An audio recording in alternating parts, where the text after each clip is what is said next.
Communément appelée sciatique du cou ou sciatique du bras, la névralgie cervico-brachiale se traduit par la compression ou l'irritation d'une ou plusieurs racines nerveuses du plexus brachial.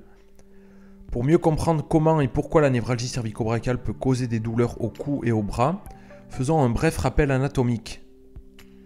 La colonne vertébrale cervicale, ou rachis cervical, est constituée de 7 vertèbres empilées et séparées par des disques, sauf entre la première et la deuxième vertèbre cervicale C1 et C2. Deux vertèbres bougent entre elles par l'intermédiaire de facettes articulaires postérieures en arrière du canal cervical et de disques intervertébrales en avant du canal cervical. Au milieu du rachis cervical se trouve le canal rachidien contenant la moelle épinière. À chaque étage, une racine nerveuse se détache de la moelle épinière à droite et à gauche et quitte le canal par des orifices appelés trous de conjugaison ou foramen, situés latéralement à hauteur des disques intervertébraux. Les racines de C5 à T1 forment le plexus brachial qui chemine en direction du bras où il a un rôle sensitif et moteur. Quels sont les symptômes de la névralgie cervico-brachiale ?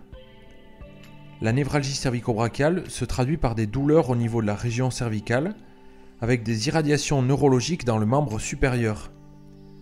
Selon le niveau de compression, les symptômes seront différents et ils suivront l'innervation de la racine nerveuse qui est comprimée.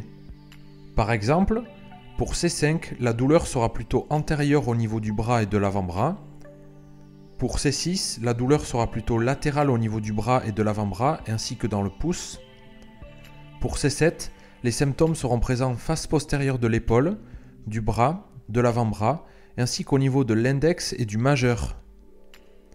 Les douleurs s'accompagneront généralement de sensations de picotement, de brûlures ou encore de fourmillement. Des troubles de la motricité et de la sensibilité pourront aussi être présents, leur intensité étant variable. Quelles sont les causes de la névralgie cervico-brachiale ? L'irritation ou la compression d'une racine nerveuse au niveau des cervicales peut avoir plusieurs causes. Parmi les plus courantes, on peut citer la présence d'une hernie discale cervicale en C5, C6 ou C7, c'est le conflit disco-radiculaire, la présence d'une discopathie dégénérative, ou encore la présence d'arthrose pouvant s'accompagner de la formation d'ostéophytes que l'on appelle communément bec de perroquet. Certains facteurs aggravants peuvent aussi influencer le développement de la névralgie cervico-brachiale, comme le tabagisme, une infection virale ou encore une maladie inflammatoire. Enfin, plus rarement, un cancer ou une fracture au niveau des cervicales peuvent aussi être en cause. Quel est le traitement ? Dans un premier temps, il sera important de déterminer la cause exacte de la névralgie cervico-brachiale afin de pouvoir mettre en place un traitement cohérent et soigner efficacement les douleurs. Le diagnostic se réalisera donc grâce à un examen clinique qui pourra s'accompagner d'imagerie médicale de type IRM, scanner ou encore radiographie. Le traitement initial de la névralgie cervico-brachiale comprendra donc du repos, la prise d'antalgiques ou de myorelaxants, et dans certains cas, le port d'un collier cervical.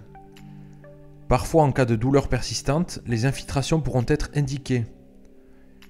Évidemment, ce traitement devra être complété par des séances de kinésithérapie afin d'obtenir un soulagement durable.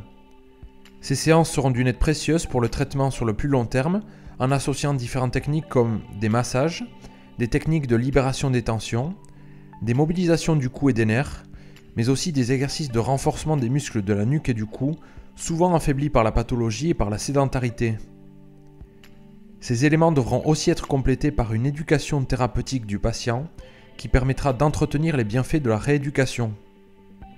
Enfin, la chirurgie restera une solution de dernier recours et ne sera envisagée qu'en cas d'échec du traitement initial ou lorsque la névralgie entraînera un déficit moteur important. Voilà pour cette vidéo qui, je l'espère, vous aura plu. Si c'est le cas, mettez un like et abonnez-vous à la chaîne pour ne manquer aucune future vidéo. Si vous avez des questions, tout se passe dans les commentaires juste en dessous de la vidéo. Merci pour votre attention et pour votre écoute. À très bientôt.